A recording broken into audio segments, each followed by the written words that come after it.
Rocky Mountain High, Colorado.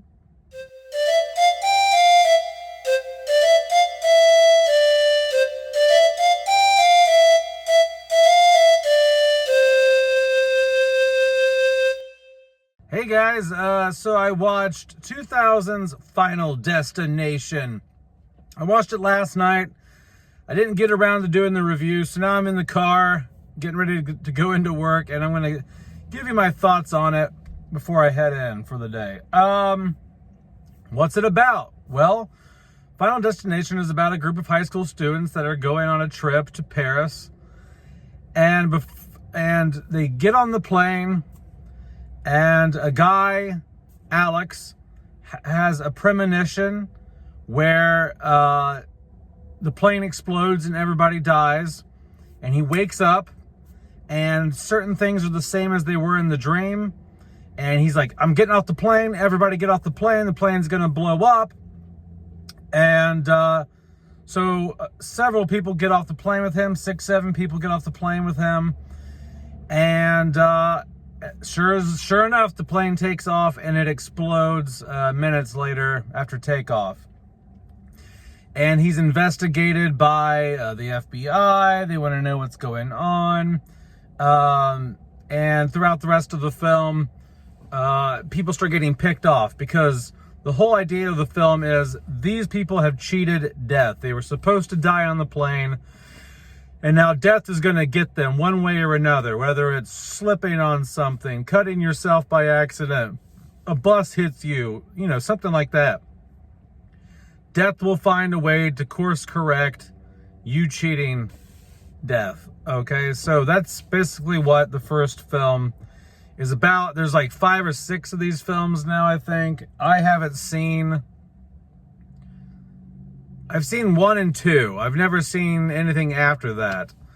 But what I like about this movie is I don't think there was anything like this really beforehand in terms of the concept of death following you around, cheating death and death trying to course correct, and the concepts of fate and things like that. Now, I will say this. The deaths in the Final Destination films are very Omen-esque.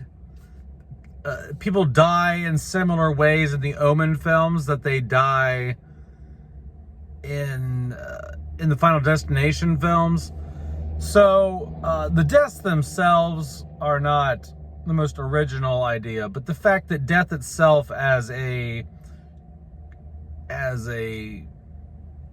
character, and it's plotting against them, and it's the universe somehow finding its way to right the wrong and fix whatever got messed up in the calculation. You know what I mean? Like, I think this is the first time that has been done, where death and the universe and fate itself plays a massive character in the story.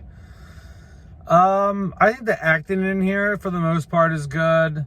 I think it's shot decently well. It's not mind-blowing cinematography or anything, but it is shot decently well.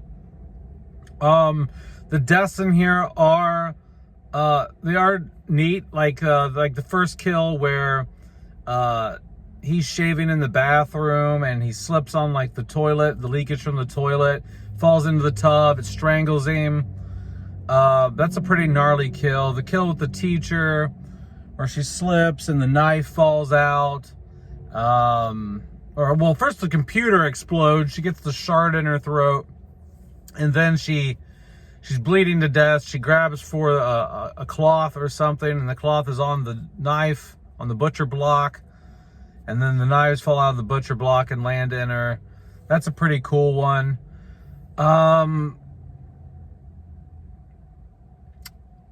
So yeah, I guess I like how it looks. I like the acting enough. I like the premise enough.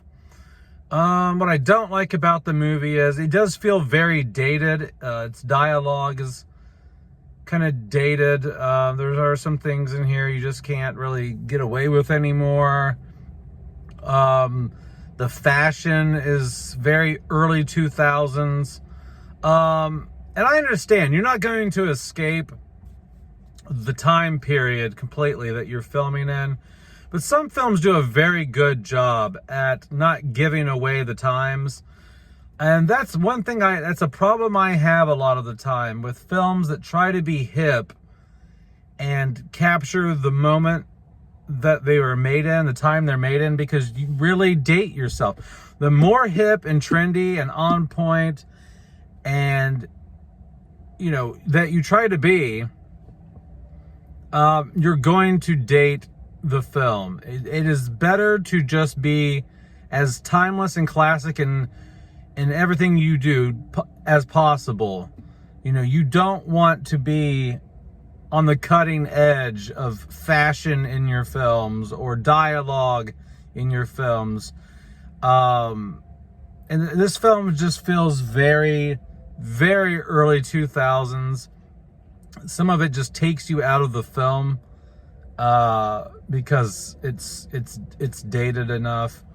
There is a little bit of overact. Overall, the performances are good. There is some overacting in here. The film does not have the weight and seriousness to it as it did. I remember this feeling like a very serious drama or something when I was like 14, and it's not near as serious and as deep. Now the concept is deep. The concept is dark. You know, but I think they could have done a little bit better with this by not trying to give it that Scream teenage hipness. Even the poster art has like a bunch of faces on it like it's a Scream poster or something. They loved doing that in the late 90s, early 2000s. And yeah, I think if they would have taken it like a super more serious tone and not put so much teen emphasis on it in terms of the hipness and whatever, you know, I think that could have helped a little bit more with it, because as a teenager it felt like, wow, this is so dark, this is so serious, this is so, you know, and then you watch it now and you're like, oh, it's a little cheesy, it's trying to be hip teenager shit. One of the major things I don't like about this film, probably the biggest gripe I have with this film is, well, there's two things. There's one, you don't understand, it's never explained why Alex sees what he sees. That's never really explained. Why is he chosen to be the one who sees things ahead of time? And two, I don't like that he always sees things ahead of time. I understand he has to have the premonition. The premonition at the beginning on the plane is the catalyst for the rest of the film. And I understand that's what propels the rest of the film. But I feel like that should have been a one-off. Just you know what I mean? Like a one-time deal. But the rest of the film, he sees buses and windows as an omen. He sees trains in the car window as an omen. He keeps getting tipped off to things happening. And what's crazy is each time he sees like that thing, he doesn't say anything to anybody really. Like he sees the bus in the window and then looks and doesn't see anything, but then he never goes, hey, maybe don't step near that bus, or hey, if we see train, I just saw a train in the window that isn't there. Maybe let's not. Maybe that's another premonition. Let's not stop at these train tracks. Let's not even go close to these train tracks. I just don't like that he keeps seeing it. It's just like it ruins the surprise of the shit happening, because you're like, okay, well, I guess there's going to be a train situation. Someone's going to die at a train situation. Someone's going to get hit by a bus. I just think it spoils what's going to happen in the film by them even having him have other premonitions. he even gets a premonition that Todd's gonna die. The first dude, like, he gets some piece of paper in his lap from a magazine that says his friend's gonna die, and it's just like, and when the teacher is gonna die, he sees like a fire that gives him a premonition. That it's just like, it just spoils the film because you're like, okay, well, someone's gonna die by the fire. Somebody, it's just like, it's just a major spoiler, I think, and I think it's just a bit ridiculous. We don't need him to see what's gonna happen throughout the whole rest of the film.